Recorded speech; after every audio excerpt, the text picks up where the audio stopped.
The espresso machine hissed behind me like an angry cat as I balanced 3 plates of tiramisu along my forearm. Friday night at Salvatore's was always chaos. A symphony of clinking glasses, murmured conversations, and the occasional burst of laughter from the corner booth where the big tippers sat. My feet ached in the mandatory black heels that added 3 inches to my height, but subtracted years from my life expectancy. 8 hours into my double shift, and I still had 3 more to go. "Emma, table 7 still waiting on their check," Marco, the floor manager, snapped as I passed. His breath reeked of cigarettes and cheap cologne.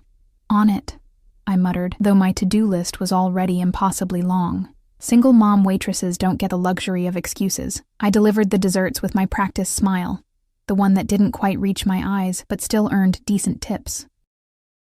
My daughter Lily's 5th birthday was next week, and every extra dollar meant I might actually be able to buy her that princess dress she'd been dreaming about.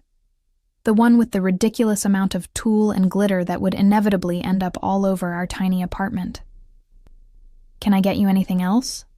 I asked the middle-aged couple, who barely looked up from their phones. "Just the check," the man replied without making eye contact. As I turned to retrieve their bill, the front door opened, sending a cool October breeze swirling through the restaurant. The ambient noise dimmed almost immediately, like someone had turned down the volume on a stereo. I felt it before I saw it, the shift in atmospheric pressure that meant someone important had entered. Marco straightened his posture so quickly I thought his spine might snap. The hostess, Gabriella, young and gorgeous with ambitions far beyond this place, smoothed her hair and hurried forward with a smile I'd never seen her use on regular customers. That's when I saw him. He entered like he owned the place, which rumors suggested he probably did. Tall and impeccably dressed in a charcoal suit that looked like it cost more than my monthly rent. He moved with the easy confidence of someone who never had to ask for anything twice. Dark hair, styled to perfect dishevelment, framed a face that belonged on a movie screen. All sharp angles and intensity. He couldn't have been older than 35. 2 men flanked him, their expressions impassive, eyes constantly scanning the room. Bodyguards. The larger one's jacket didn't quite conceal the bulge of what I was certain was a gun. "Mr. Castellano," Gabriella practically purred. "Your usual table is ready, Castellano." Even I knew that name, though I'd never seen the man in person. Vincent Castellano, the businessman whose various enterprises supposedly funded half the city's development projects. The businessman whose name mothers whispered when warning their daughters about dangerous men. The businessman whose photograph occasionally appeared in the society pages beside politicians and celebrities, but whose actual business no one could quite define. I forced myself to look away and focus on retrieving the check for table 7. Rich people made me nervous, especially rich people who entered rooms and silenced them with their mere presence. "Emma," Marco hissed as I passed, "take table 12. But I have 4 tables already and Daniela is up next in rotation. Take table 12.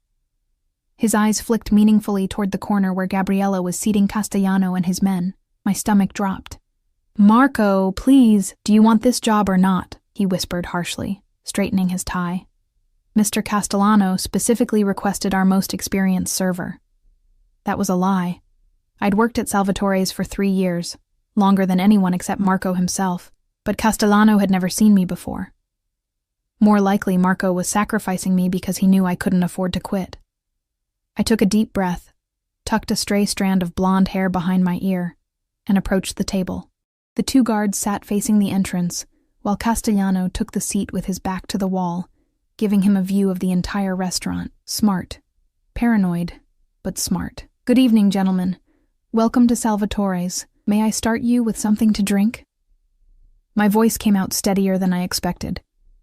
The bodyguards didn't acknowledge me, but Castellano looked up, his dark eyes capturing mine with an intensity that made my breath catch. Something flickered across his face. Surprise, perhaps, or curiosity. For a fleeting moment, I felt like I was being memorized. "McAllen. Neat." His voice was deeper than I'd anticipated, with the barest hint of an accent I couldn't place. "Of course. And for your companions? They don't drink on duty." His gaze never left my face, making me acutely aware of the smudge of mascara I probably had under my right eye and the faint scar on my chin from when I'd fallen off my bike at 12. I nodded and retreated to the bar, my heart hammering against my ribs. What was wrong with me? He was just another customer, a dangerous, powerful customer who could probably ruin my life with a phone call, but still, just a customer. The night progressed with a strange sort of tension. Every time I approached table 12, I felt Castellano's eyes tracking my movements. He ordered the osso buco, our most expensive dish, but barely touched it, instead nursing his scotch and occasionally murmuring something to his guards that made them nod curtly. By 11, the restaurant had emptied except for Castellano's table and a group of college students celebrating a birthday. I cleared dishes from a nearby table, trying not to look in his direction, when one of the college boys stumbled backward, bumping into me hard enough to send the stack of plates in my hands crashing to the floor. "Sorry," the boy slurred, not sounding sorry at all as his friends laughed. I knelt to gather the shards, my cheeks burning with embarrassment. Marco would dock my pay for the broken dishes, money I couldn't afford to lose. "Here." A voice above me made me start. One of Castellano's guards, the smaller one with a scar through his eyebrow, crouched beside me with a napkin full of broken ceramic. "Thank you," I whispered, surprised. He nodded and returned to his table where Castellano was signing the check, his expression unreadable. 15 minutes later, they left without further interaction, and I breathed a sigh of relief. The tension in my shoulders eased as I finished my closing duties, calculating how much I'd made in tips. Not enough, never enough, but better than yesterday. I was wiping down the last table when Marco approached, his expression unusually anxious. "He left this for you." He thrust an envelope into my hand. Inside was a $100 bill and a business card with just a phone number embossed in silver. No name, no company. "What the hell?" I murmured. Marco shrugged, looking both impressed and worried. "Consider yourself lucky. Or unlucky. I'm not sure which." I slipped the money and card into my pocket, unsure what to make of it. Rich men sometimes left big tips to impress their companions, but Castellano hadn't seemed like he was trying to impress anyone. By the time I left the restaurant, it was nearly midnight. The October air bit through my thin jacket as I hurried toward the bus stop, already calculating if I could catch the last bus, or if I'd have to splurge on a rideshare. Lily was staying overnight with my mother, which meant I didn't have to rush home for once, but I was bone-tired and wanted nothing more than my lumpy mattress and silence. The street was deserted except for a black SUV idling near the restaurant's service entrance. I quickened my pace, clutching my purse closer. "Miss!" The voice came from behind me, making me jump. I turned to find the bodyguard with the scarred eyebrow standing a few feet away, his hands visible at his sides in what I realized was a deliberately non-threatening posture. "Mr. Castellano would like to offer you a ride home." My throat went dry. "No, thank you. I'm fine with the bus. The last bus left 10 minutes ago." He was right, I realized with a sinking feeling. I'd lost track of time during closing. "I can call a rideshare. At the rate they're charging tonight, that would cost most of your tips." His expression remained neutral. "It's just a ride, no strings." I hesitated, weighing my options. A ride with a man whispered about as dangerous versus a 30-minute wait for an overpriced rideshare in the cold, followed by an almost empty late-night train where I'd been harassed more than once. "Fine," I finally said. "Just a ride." The SUV's back door opened as we approached, revealing Castellano sitting inside, his phone illuminating his sharp features in the darkness. He didn't look up as I slid in, keeping as much distance between us as the leather seat allowed. "Address?" he asked, still focused on his screen. I gave it to him, and he relayed it to the driver, who pulled away from the curb with smooth efficiency. We rode in silence for several blocks, the only sound the soft hum of the engine and the occasional ping from Castellano's phone. I stared out the window, watching my neighborhood grow progressively shabbier as we approached. "How long have you worked at Salvatore's?" His question startled me. 3 years. "You don't look old enough to have worked anywhere for 3 years." I bristled slightly. "I'm 27. That made him look up, a flicker of surprise crossing his features. "You have a child." It wasn't a question, which unnerved me. "How did you—" "The way you check your phone between tables, the faded sticker on its case. The fact that you count your tips 3 times before putting them in your pocket. His eyes, dark and penetrating, studied me with unnerving precision. Single mother, I'm guessing. My skin prickled. Is there something you want, Mr. Castellano? Because if this is some kind of proposition, you should know I'm not. That's not why you're here, he interrupted, his tone sharpening before smoothing out again. I'm merely curious. About a waitress? I doubt that. A small smile touched his lips but didn't reach his eyes.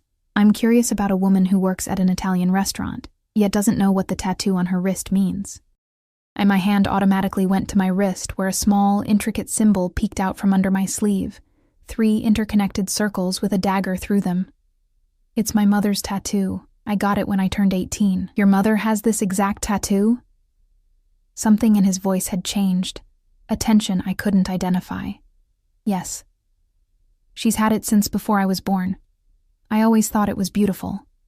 I pulled my sleeve down self-consciously. What does it mean? Castellano was silent for a long moment, his expression unreadable. Then the car stopped.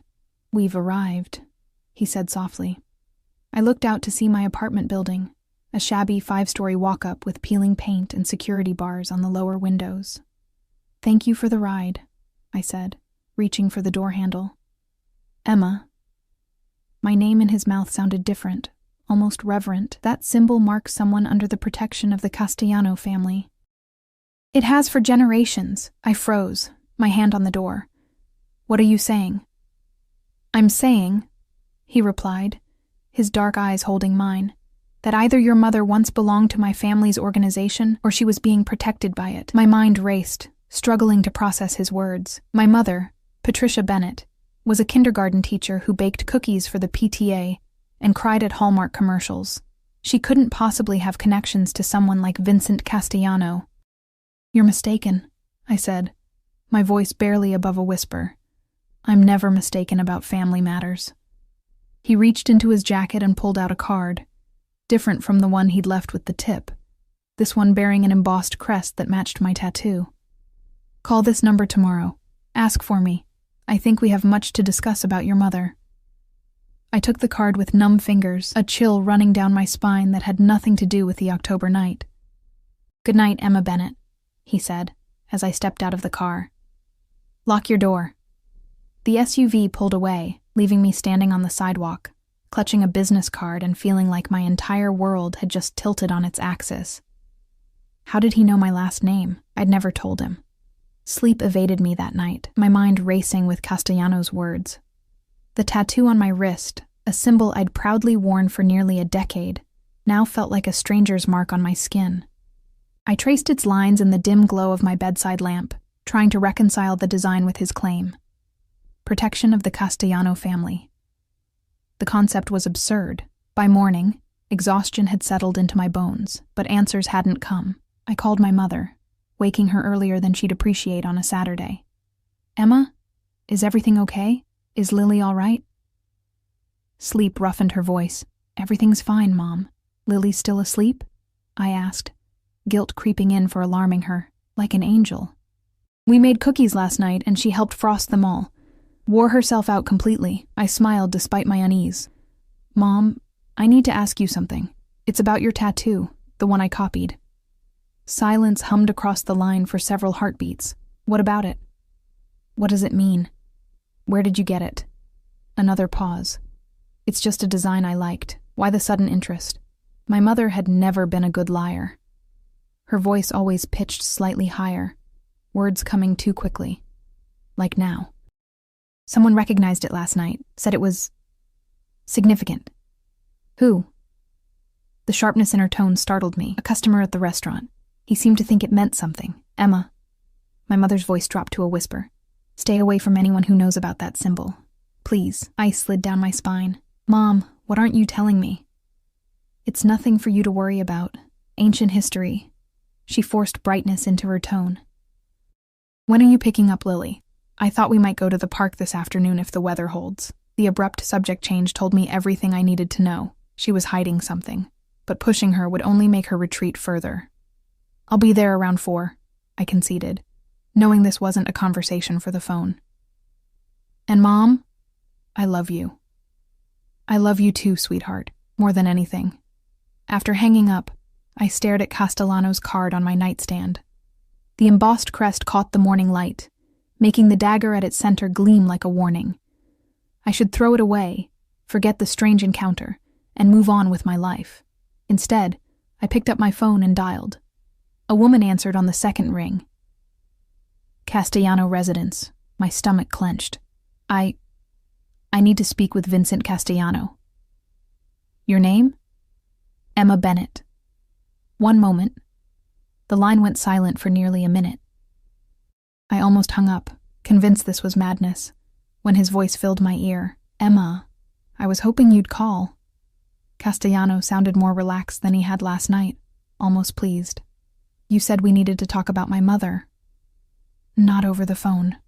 The warmth in his tone cooled. Are you free this afternoon? I thought of my plans to pick up Lily. I have commitments until evening, 8 o'clock then. I'll send a car. It wasn't a question. No, I said firmly. I'll meet you somewhere public. A brief silence followed, and I wondered if I'd offended him. Then he chuckled, a low sound that sent an involuntary shiver through me. Cautious? Good. There's a cafe on Westmore and 9th. Luciana's. Does that work? I knew the place. Upscale but quiet, with enough patrons that I wouldn't feel isolated. Fine. 8 o'clock. Until tonight, Emma.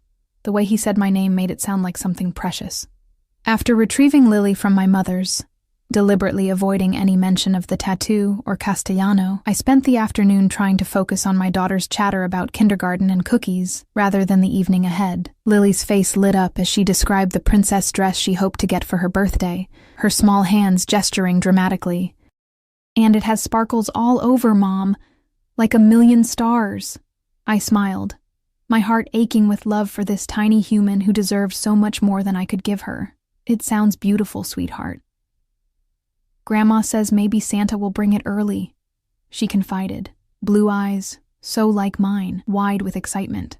I made a mental note to thank my mother for managing Lily's expectations. The dress was still beyond my budget, even with last night's generous tip. At 7:30, I left Lily with Mrs. Abernathy from the apartment below us, a retired teacher who occasionally watched her when I worked evenings. I'd changed 3 times, finally settling on dark jeans and a sweater that wasn't too worn at the cuffs. Respectable, but not like I was trying to impress. Luciana's glowed with warm light when I arrived, exactly at 8. The cafe was busy but not crowded, soft jazz playing beneath the murmur of conversation. I spotted Castellano immediately, seated at a corner table with a clear view of both entrances. Alone. Surprisingly, he stood as I approached, pulling out a chair for me. Up close, in proper lighting, he was even more striking than I remembered. Dark eyes that missed nothing, features that might have been carved from marble, an aura of contained power that seemed to vibrate around him. You came, he said, as though he'd had doubts. You said it was about my mother. I settled into the chair, maintaining eye contact despite the nervous flutter in my stomach. A server materialized beside us. Castellano ordered espresso without looking at her. I asked for tea, needing something to hold. Your mother's name is Patricia Bennett, he began, once the server departed. Before that, she was Patricia Russo. I blinked in surprise. Russo was my grandmother's maiden name. He shook his head slightly. It was your mother's married name, briefly. My mother was never married before my father, I said automatically, then faltered at his steady gaze. She was married to Anthony Russo for approximately 7 months in 1996, just before she disappeared and resurfaced as Patricia Bennett in a different state. He slid a photograph across the table. With trembling fingers, I picked it up. A much younger version of my mother smiled at the camera, her arm around a handsome dark-haired man at what appeared to be a Christmas party. She wore a red dress and looked happier than I'd ever seen her. Who was he? My voice sounded distant to my own ears. My cousin. Castellano's face remained impassive, but something flickered in his eyes. He was killed in January 1997.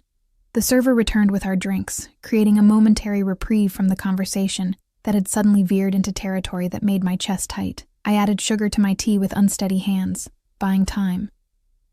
Why are you telling me this? I finally asked. Because I believe Patricia Russo fled after Anthony's murder, pregnant and terrified. His gaze dropped pointedly to my face. You were born in October 1997, correct?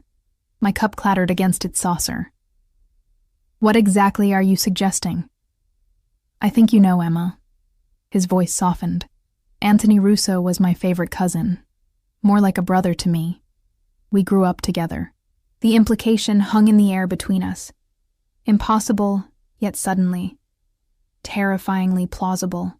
My mother's refusal to discuss my biological father, the mysterious tattoo, the way she'd sometimes look at me with a shadow of sadness crossing her features when she thought I wouldn't notice. This is insane, I whispered.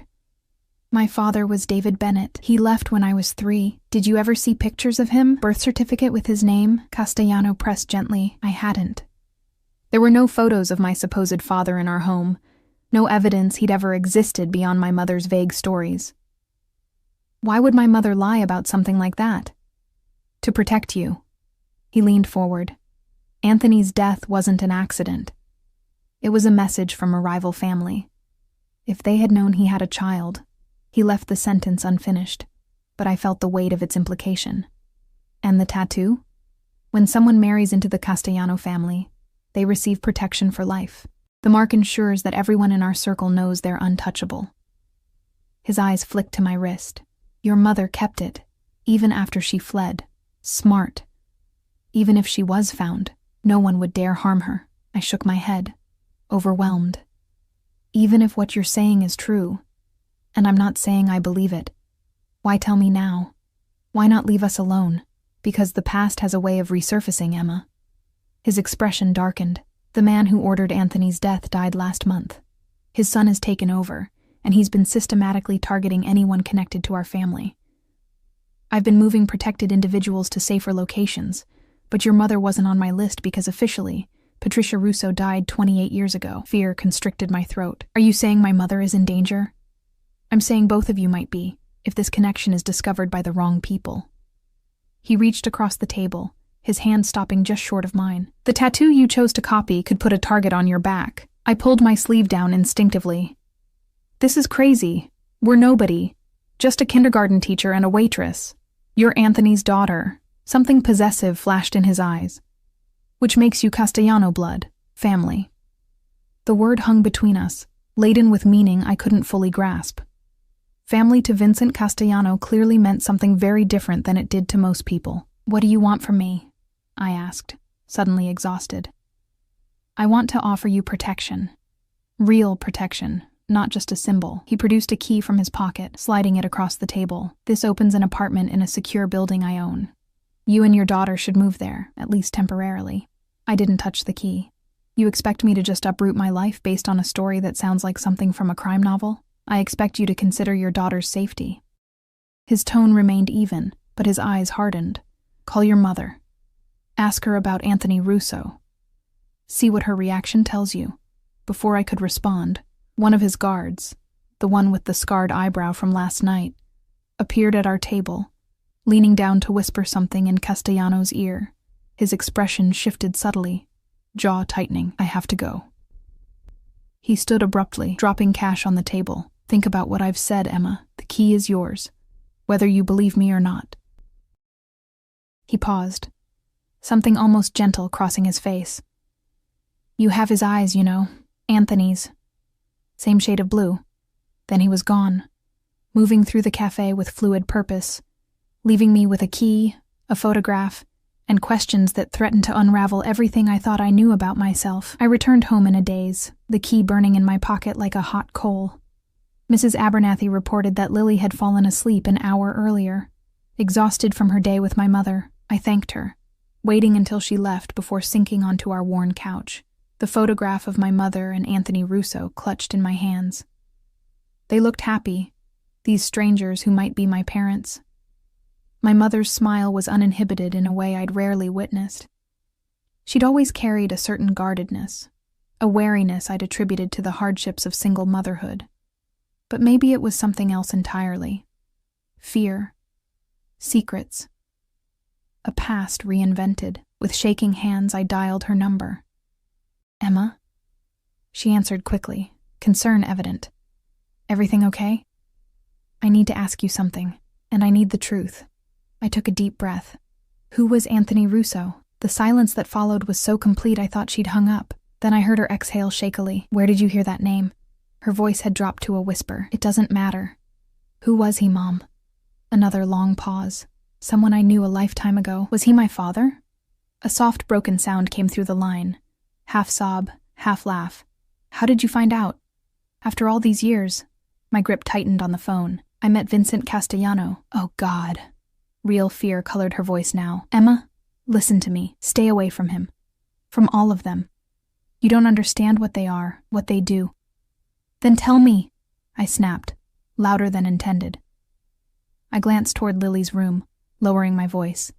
Tell me why my entire life has been built on lies. Tell me why you never mentioned that my father was murdered, or that he was part of... I hesitated, not even sure what to call it. La Familia, my mother supplied softly. The family. That's what they call themselves, as though it somehow sanctifies what they do. She sighed heavily. I loved Anthony. That part was real. He was kind, charming. He promised me a normal life away from his family's business, but there is no away with them. It follows like a shadow. What happened to him? A rival family had him killed. A warning to Vincent, who was rising quickly within the organization. Her voice caught. I was pregnant with you. When I heard what happened, I ran. Vincent's father helped me disappear, gave me a new identity, money to start over, made me promise never to return or contact anyone from that life. But you kept the tattoo, I said, recalling Castellano's words. Protection, she admitted, just in case. I never thought you would copy it, never imagined you'd somehow cross paths with them. My head spun with revelations. Castellano says we might be in danger, that whoever killed Anthony might come after us. What? Why now? Panic edged her voice. Something about the original boss dying. His son taking over. I rubbed my temples, a headache building. He gave me a key to an apartment, said we should move there. He wants to control you, my mother said flatly. That's what Vincent does. Collects people, binds them to him with protection and obligation until they can't function without him. I've spent your entire life keeping you from that world. He says I'm family, Castellano blood, and in his mind, that gives him ownership. Her voice hardened. Emma, listen to me. Take Lily and come here tonight. We'll figure this out together. I hesitated, remembering the intensity in Castellano's eyes when he mentioned Lily's safety. I'll come tomorrow morning. I need time to think. We said goodbye, and I sat in the darkened living room, the photograph still in my hand. My father had died before I was born, murdered by people who might now be looking for me. It seemed impossible, like something from a movie rather than my unremarkable life. I checked on Lily, watching her sleep peacefully, blissfully unaware that her world might be crumbling. She looked angelic with her blonde curls spread across the pillow, small hands clutching her favorite stuffed rabbit. I'd do anything to protect her. Wasn't that what my mother had done for me? A soft knock at the door startled me from my thoughts. I froze, suddenly aware of how vulnerable we were. It was nearly midnight. No one visited at this hour. The knock came again, more insistent. I crept to the door, looking through the peephole. The bodyguard with the scarred eyebrow stood outside, his expression urgent. I opened the door a crack, keeping the chain in place. Mr. Castellano sent me, he said quietly. You need to come with me now, both of you. Why? What's happened? Someone accessed old Russo family records today. Your mother's original death certificate was flagged as potentially fraudulent. His voice remained low, tense. We have reason to believe you've been located. My blood turned to ice. How would anyone connect that to me? Your employment records at Salvatore's. Impatience colored his tone. The restaurant is owned by a shell company connected to Castellano interests. That's why Mr. Castellano was there last night. Routine inspection. When he saw your tattoo, he had your background checked. If he could make that connection, others can too. I glanced back at Lily's room. I can't just leave in the middle of the night. You have 5 minutes to pack essentials. Nothing more. His hand moved subtly, revealing the gun holstered beneath his jacket. Mr. Castellano's orders are to bring you to safety, with or without your cooperation. Anger flared through my fear. Is that a threat? It's protection, he countered, expression softening marginally. There are 2 men watching your building from a car across the street. They aren't ours. I wanted to dismiss his claims, to shut the door and return to my life as just Emma Bennett, waitress and mother. But the photograph in my hand told a different story. One where I was the daughter of a man whose death had been a message, whose blood might now put my own child at risk. 3 minutes, I conceded, closing the door to remove the chain. I moved with quiet efficiency, throwing clothes for Lily and me into a duffel bag, grabbing her rabbit and her favorite blanket, toiletries, my wallet, phone charger, the photograph.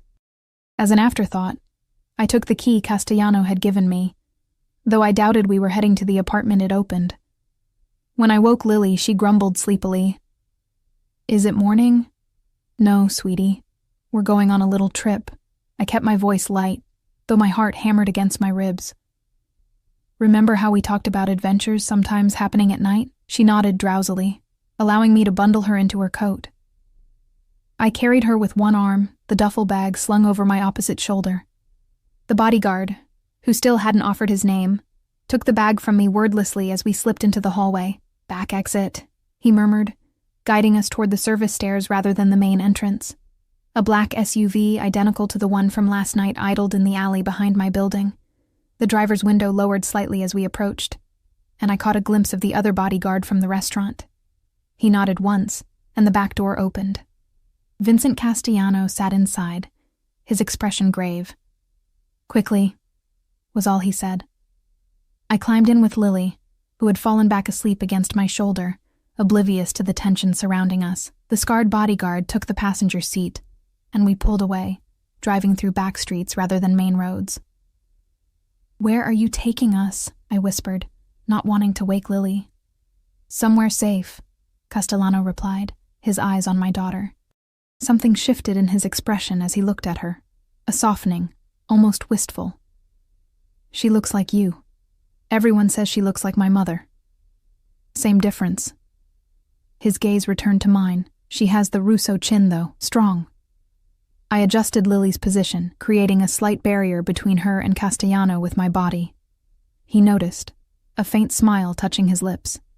I'm not the threat, Emma. So you keep saying, yet here I am, essentially kidnapped in the middle of the night.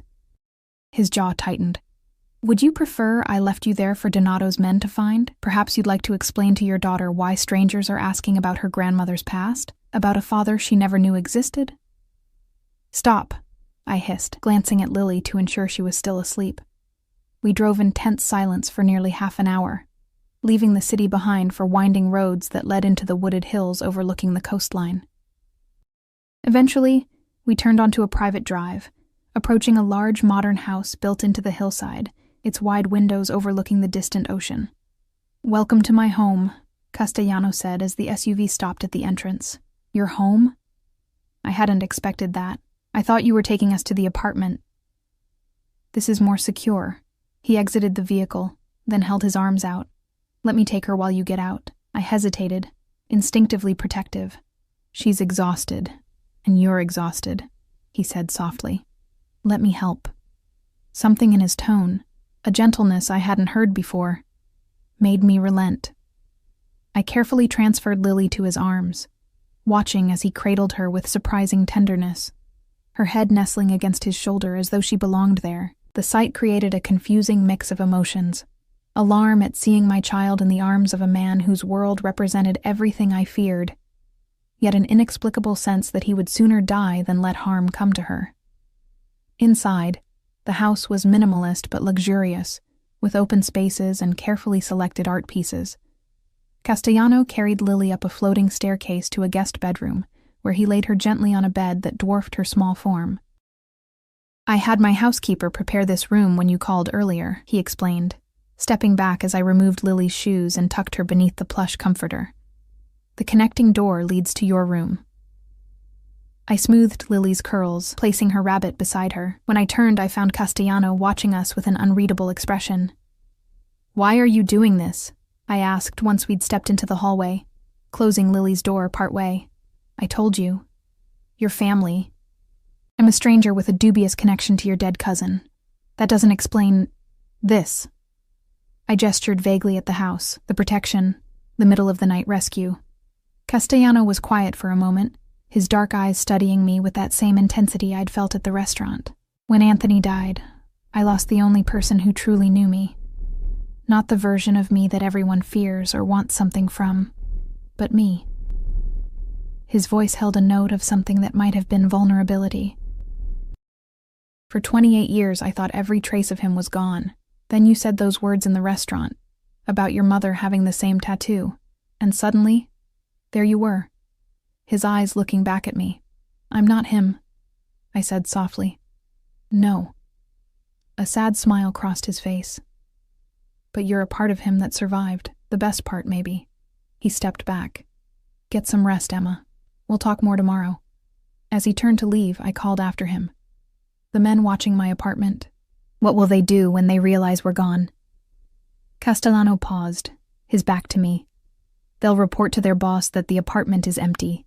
By morning, there will be no trace of Emma Bennett or her daughter at that address. Your belongings will be moved to storage. Your landlord will receive 6 months' rent to forget you existed, and your employment at Salvatore's will be formally terminated with excellent references.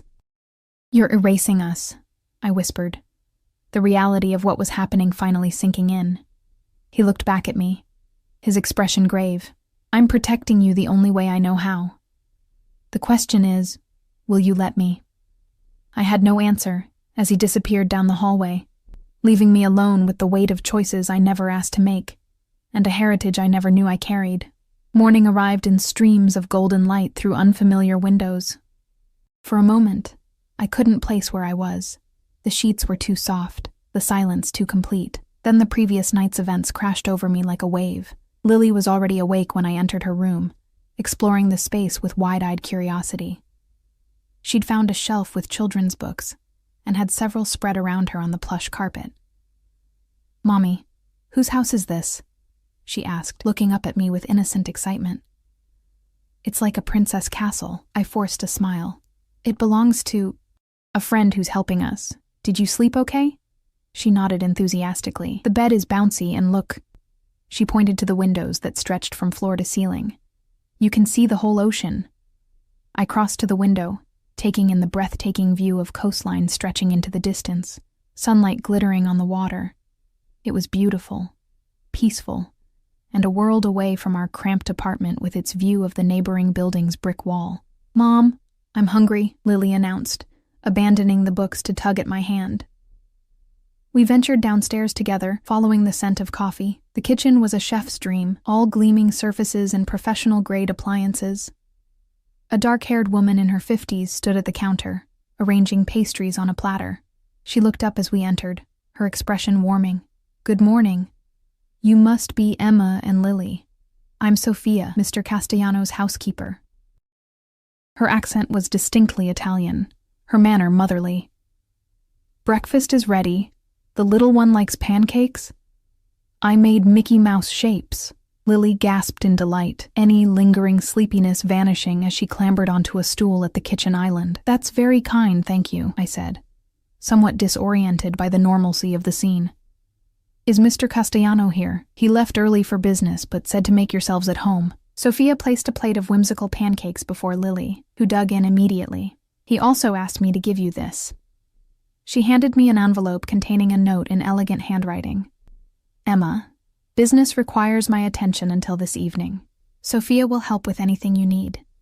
There are clothes for both of you in the closets. The house and grounds are secure. Feel free to explore, but please don't leave the property. My men are stationed at the gate and perimeter. I've contacted your mother.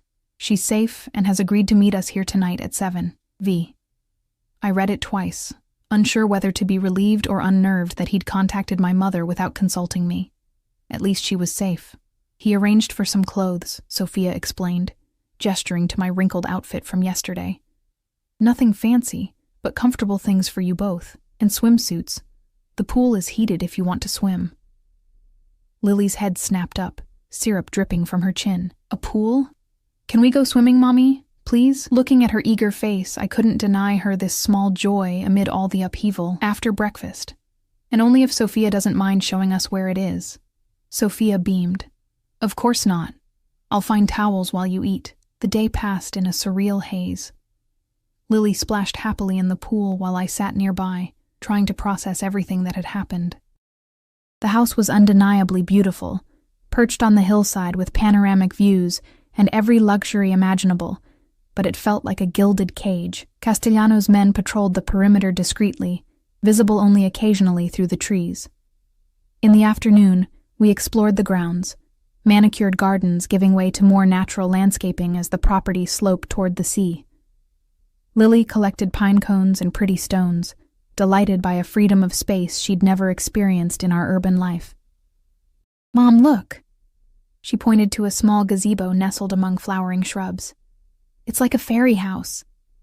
We sat in the gazebo as the afternoon sun began its descent, painting the sky in shades of amber and rose.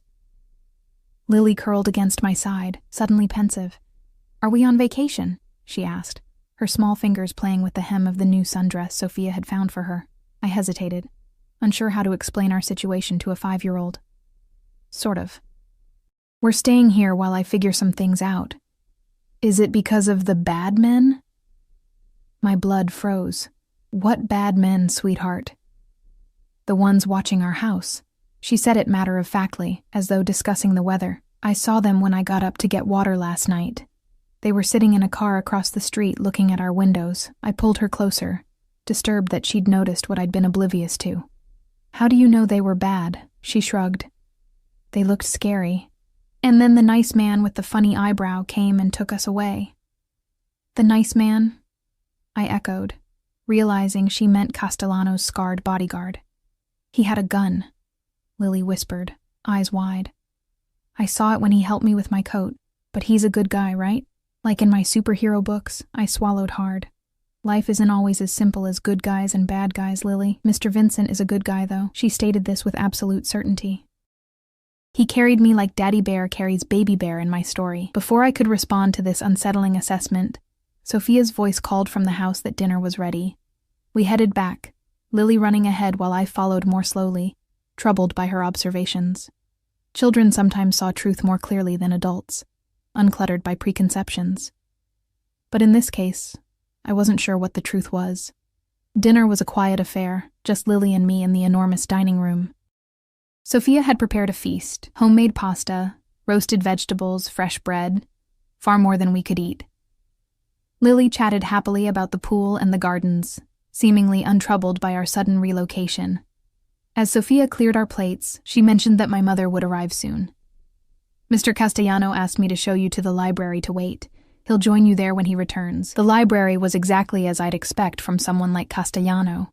Walls of leather-bound books, a massive desk of polished wood, and deep armchairs arranged near a fireplace where flames crackled softly. Floor-to-ceiling windows offered the same spectacular view as elsewhere in the house, now darkened to a canvas of twinkling lights from distant boats on the water. Lily, full and tired from our day of exploration, curled up in one of the armchairs with a picture book Sophia had provided. Within minutes, she was asleep, the book sliding from her small fingers. I was gazing out at the night when I heard the library door open.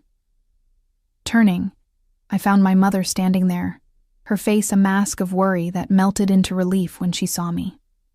"Emma." She crossed the room and pulled me into a fierce hug. "Are you all right? Is Lily?" "We're fine," I assured her, returning the embrace before pulling back to study her face. "Mom, why didn't you ever tell me about Anthony? About any of this?"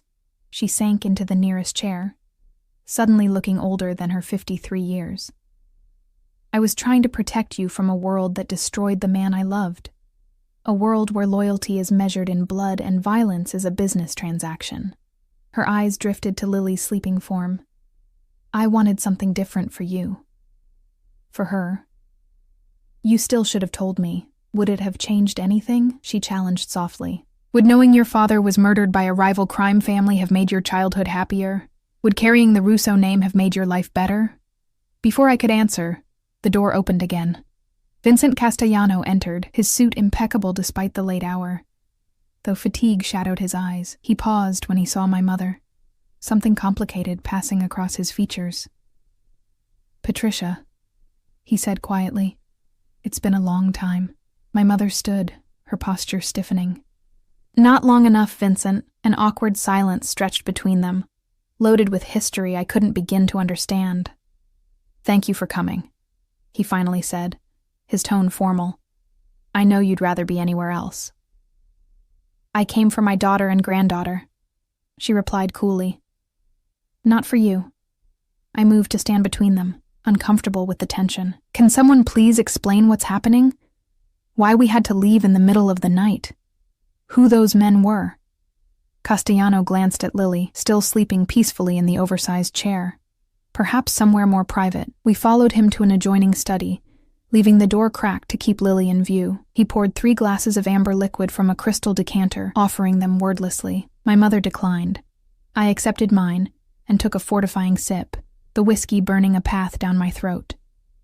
"Marco Donato took over his father's organization last month," Castellano began without preamble. "His first move was to void all old truces and alliances. His second was to compile a list of outstanding debts he believes are owed to his family." "What does that have to do with us?" I asked. "Anthony's death was never avenged," my mother answered before Castellano could, her voice hollow. "In their world, that's a debt unpaid." Castellano nodded grimly. "Donato's father was more practical. He understood that some conflicts are better left buried. The son is ideological. He sees his father's unfinished business as a stain on their honor, so he's hunting down everyone connected to old grudges," I said slowly, the horror of it dawning on me, "including Anthony Russo's widow and child." "Yes." Castellano's expression darkened. "When I recognized your tattoo, I had you investigated immediately. Finding out Anthony had a daughter." He broke off, something raw flashing across his face. "I should have anticipated Donato would make the same connection once he started digging into old records." "Those men watching our apartment," I whispered. "They would have taken you to Donato," he confirmed, "and used you to draw out your mother." My mother made a small, pained sound. "This is why I ran, why I've spent 28 years looking over my shoulder." She turned to me, eyes bright with unshed tears. "I'm so sorry, Emma. I never thought my past would find you." I looked between them. My mother, who had built an entirely new life to protect me, and Castellano, who had uprooted us from that life for the same reason, both claiming to want my safety, yet fundamentally opposed in their methods. "What happens now?" I asked, directing the question at both of them. "You stay here under my protection until I resolve the Donato situation," Castellano stated firmly. My mother scoffed.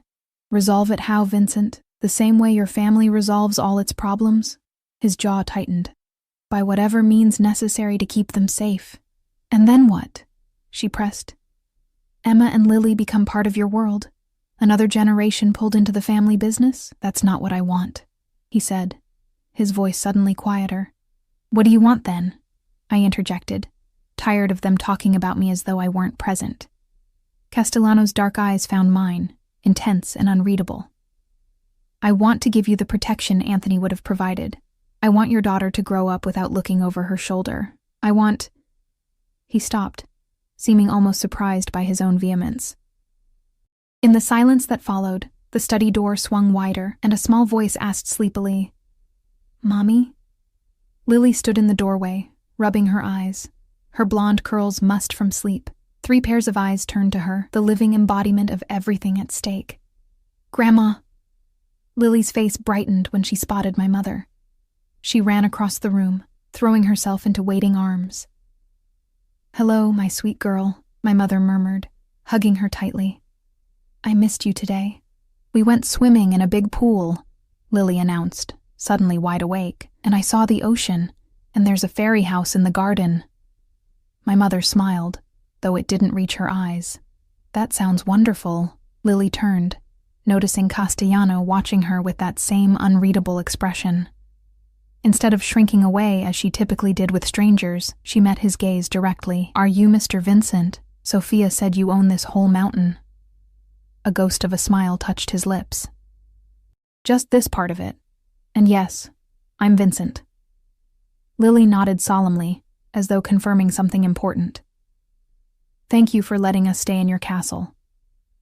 You're very welcome, Miss Lily. His tone softened when addressing her, losing its customary edge. It's past your bedtime, sweetheart, I interjected, uncomfortable with the strange tableau before me. Let's get you back to sleep. Castellano straightened. Sophia prepared the blue room for your mother, across the hall from yours. He hesitated, then added, We can continue our discussion tomorrow. You should rest. It wasn't until Lily was tucked into bed again, and my mother had retired to her room, that I realized how exhausted I was. Emotionally and physically drained, I stood at the window of my borrowed bedroom, staring out at the moonlight silvering the distant water. A soft knock at my door startled me. Castellano stood in the hallway, his suit jacket gone, tie loosened, looking more human than I'd yet seen him. May I speak with you a moment? He asked, his voice low to avoid waking Lily. I hesitated, then stepped into the hallway, pulling the door nearly closed behind me.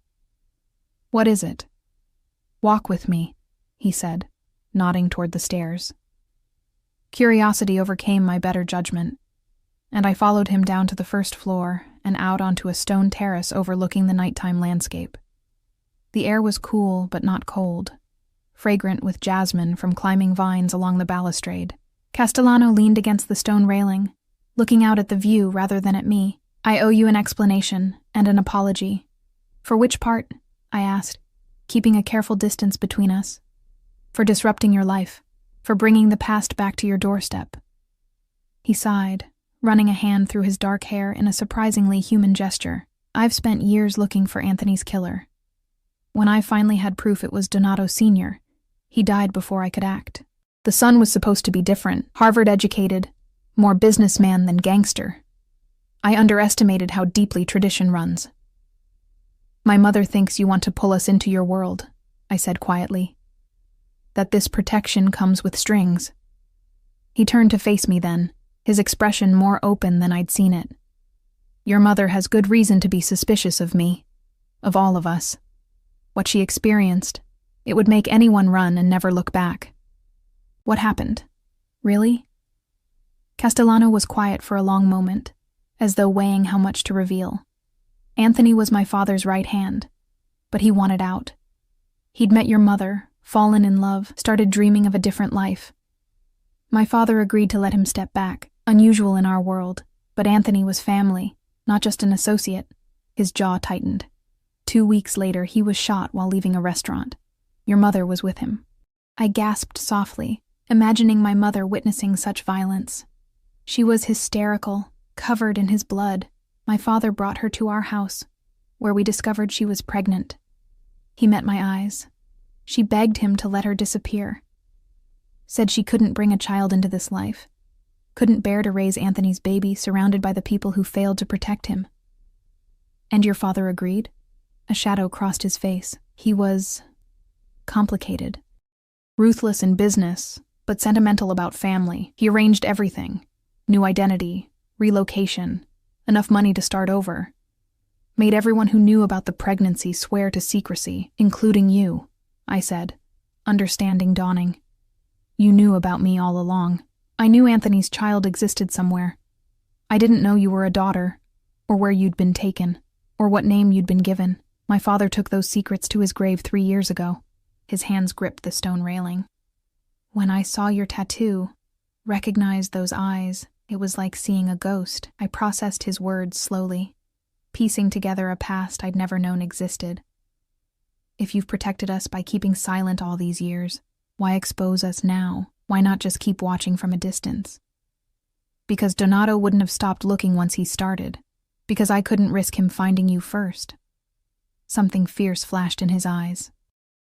Because you're Anthony's daughter, which makes your safety my responsibility. And after this Donato situation is resolved, what then? Do we go back to our normal lives? Castellano was quiet for a beat too long. If that's what you want. But it's not what you want, I guessed, studying his face in the moonlight. He pushed away from the railing, pacing a few steps before stopping. hands shoved in his pockets. What I want hasn't mattered in a very long time, Emma. Tell me anyway. His dark eyes found mine, their intensity making my breath catch. I want to know you, the person Anthony's daughter grew up to be. I want your daughter to have opportunities my resources can provide. I want...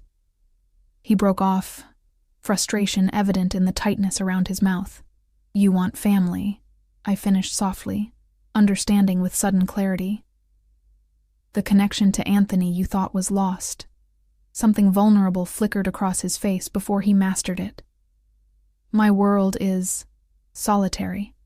People fear me, obey me, want things from me. Few know me. And you think I would? Know you, I mean?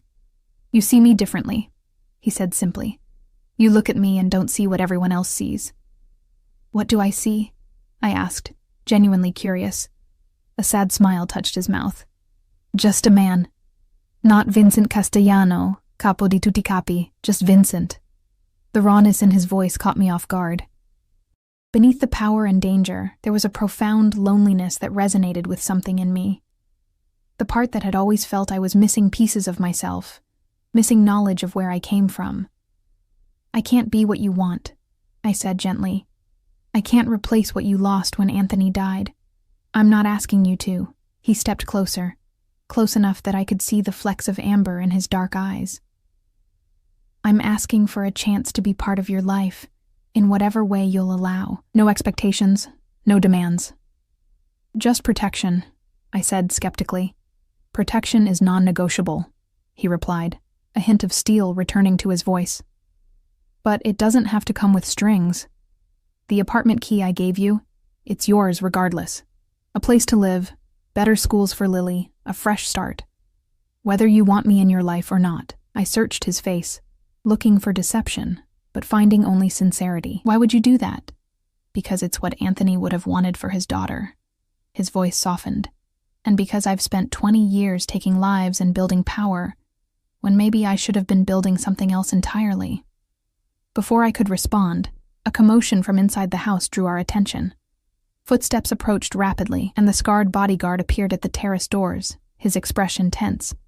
Boss, we've got movement at the north perimeter. 3 vehicles, no headlights. Castellano transformed instantly, all vulnerability vanishing behind a mask of cold efficiency. Get Patricia and the child to the safe room. Now. What's happening? I asked, fear clutching at my throat. Donato, Castellano said grimly, already moving toward the house. He found us sooner than expected. The next minutes passed in a blur. The scarred bodyguard, whose name I learned was Russo like my father, escorted me upstairs where my mother was already awake, clutching a sleeping Lily wrapped in her blanket. This way, he urged, leading us through a hidden door in the hallway linen closet that opened to reveal a narrow staircase. Where's Vincent? I asked, following close behind my mother. Doing what he does best, Russo replied cryptically. The safe room was underground, a concrete bunker with monitors showing security feeds from around the property. I watched in horror as black-clad figures moved stealthily through the gardens where Lily and I had played just hours earlier. They carried weapons, professional, military-grade rifles. Are those really Donato's men? I whispered, clutching Lily closer as she slept on, mercifully unaware. Yes, my mother answered, her face pale. I recognize the formation. They're here to kill us, Emma. All of us. Russo handed each of us a bottle of water, his expression grim but composed. They won't succeed. On the monitors, I saw Castellano conferring with his men. At least a dozen of them, more than I'd realized, were stationed on the property. He moved with calm authority, positioning them strategically throughout the house and grounds. Then he drew a gun from beneath his jacket, checking it with practiced efficiency. He's going to fight them himself? I asked, disbelief coloring my voice. Of course, Russo said, as though it were obvious. Your family. He protects what's his. We watched in tense silence as the invaders breached the outer perimeter. The first shots were fired, muffled pops that barely reached our underground sanctuary. On the screens, chaos erupted. Muzzle flashes illuminated the darkness, figures falling, others advancing. I couldn't look away. horrified yet mesmerized by the violent ballet playing out above us. Through it all, Castellano moved with deadly precision, every movement deliberate and lethal. This was the man the world feared, I realized. Not the vulnerable figure who'd stood with me on the moonlit terrace minutes earlier. When a bullet grazed his arm, tearing his shirt and drawing blood, I gasped aloud. He barely seemed to notice, continuing to advance on a man I somehow knew must be Marco Donato himself, younger than Castellano, moving with less discipline but equal determination. Their confrontation was brief but brutal. When it ended, Donato lay motionless on the ground where my daughter had collected pine cones that afternoon. The fighting ceased as suddenly as it had begun. Russo received a message through his earpiece, nodded once, and opened the safe room door. "It's over. They want you upstairs." In the library, Castellano stood with his back to us as we entered, looking out at the night, his posture rigid. He'd changed his bloodied shirt for a fresh one, but otherwise showed no sign of the violence that had just occurred. "Is he dead?" my mother asked, her voice steady. "Donato?" "No." Castellano turned, his expression remote. "He's on his way to a place where he'll reconsider his priorities. His father's old consigliere has agreed to assume temporary leadership of their organization until more permanent arrangements can be made." The clinical way he discussed what had just happened sent a chill through me. This was his world. Violence and power plays. Life and death decisions made in the space of minutes. "It's over then?" I asked, still holding Lily, who had miraculously slept through everything. Something in his eyes softened when they fell on my sleeping daughter. "Yes. You're safe now. Truly safe. Donato will never threaten you again." "And the price for that safety?" my mother pressed. Castellano met her gaze steadily. "Already paid, Patricia, 28 years ago by Anthony, and tonight by me." He turned to me. "The apartment is still yours if you want it. No conditions, no expectations. Just a gift from your father's family." "And you?" I asked quietly. "Where do you fit into our lives going forward?" A ghost of a smile touched his lips. "That's entirely up to you. I meant what I said on the terrace. I'm asking for a chance, nothing more." I looked down at my sleeping daughter, then at my mother, whose expression had softened almost imperceptibly. The world I'd known had shattered, but in its place was something new. A history I'd never known I had. A future with possibilities I'd never imagined. "We'll start with Sunday dinners," I said finally. "Once a month. We can build from there." The smile that transformed Castellano's face made him look younger, more like the cousin my father must have loved as a brother. "Sunday dinners," he agreed softly. "I'll have Sophia make something special." As dawn broke over the ocean, painting the sky in hues of rose and gold, I stood with my daughter in my arms, my mother at my side, and a man who had killed for us hours earlier looking at me with something like hope in his eyes. I didn't know what the future held, but for the first time, I felt the strength of knowing exactly who I was. Emma Russo Bennett, daughter of Anthony, protected by the family I never knew I had.